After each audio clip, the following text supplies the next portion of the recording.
If children are a society's most precious resource, then why do we treat the most vulnerable among them, those who are abused and neglected by their parents and placed into foster care, so badly? It's a question that should deeply trouble all Americans. Here's why. There are approximately 500,000 children in foster care in the U.S. Those who age out of foster care without finding a permanent adoptive family face a much higher likelihood of homelessness, substance abuse, and even sex trafficking than those who do find a permanent adoptive family. To use just one example, 1 in 6 of California's state prison population has spent time in foster care.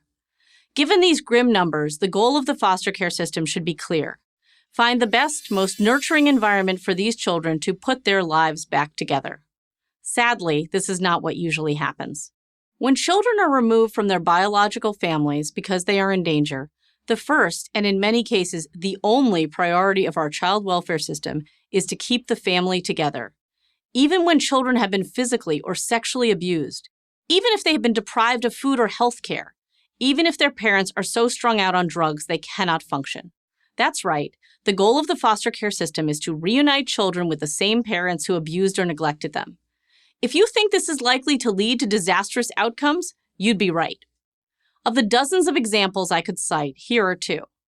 In New York, Julicia Baddies had been taken away from her mother shortly after birth. Little wonder, since the mother had lost custody of her 4 older children in 2013 over safety concerns. In 2021, over the strong objections of her grandmother, Julicia was returned permanently to her mother. A few months after that, she was dead, beaten to death by an older step-sibling. Julicia was 7 years old. In Los Angeles, the Department of Children and Family Services ignored both the findings of its own caseworker and the orders from juvenile court to remove 4-year-old Noah Quattro from his home. Signs of malnutrition and abuse were painfully obvious, but the department's goal, keep families together, overrode concerns about the boy's well-being. It cost Noah his life.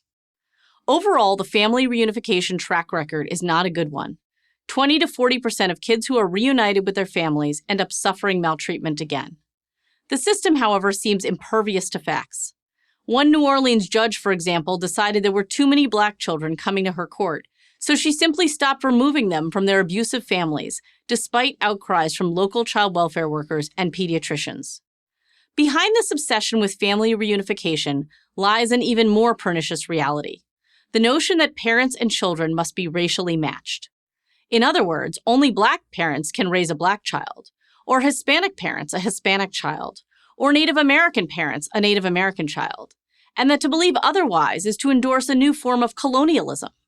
This is not new. It goes back decades. In 1972, the National Association of Black Social Workers took a vehement stand against the placement of Black children in white homes for any reason. The group called transracial adoptions unnatural and argued that such placements were evidence of the continued chattel status of African Americans. This view is now child welfare orthodoxy, even though federal law prohibits it.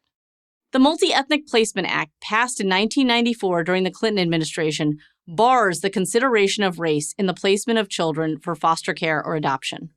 Sadly, it is often ignored. Put starkly, the system that is supposed to protect children prefers they be in an abusive home of the same race rather than a safe home of another race. So where can children who are in danger go? Perhaps the one bright spot in the world of child welfare has been the innovative programs offered by churches and other faith-based organizations. Indeed, most foster parents credit their faith as one of the reasons they foster. But again, instead of encouraging these faith-based efforts, Child Protective Service agencies often do the opposite. In addition to insisting on racial matching, states such as California demand that foster parents support the gender transitions of children in their care, a thinly veiled attempt to discourage more traditional parents from becoming involved. So here's our choice. We can leave or return badly mistreated minority children to their abusive homes to please racially obsessed adults. Or we can try to find them homes with foster parents of any race or religion who want to help them live the best life possible. If we really care about children, the choice is obvious. I'm Naomi Schaefer Riley, author of No Way to Treat a Child: How the Foster Care System, Family Courts, and Racial Activists Are Wrecking Young Lives, and Senior Fellow at the American Enterprise Institute for Prager University.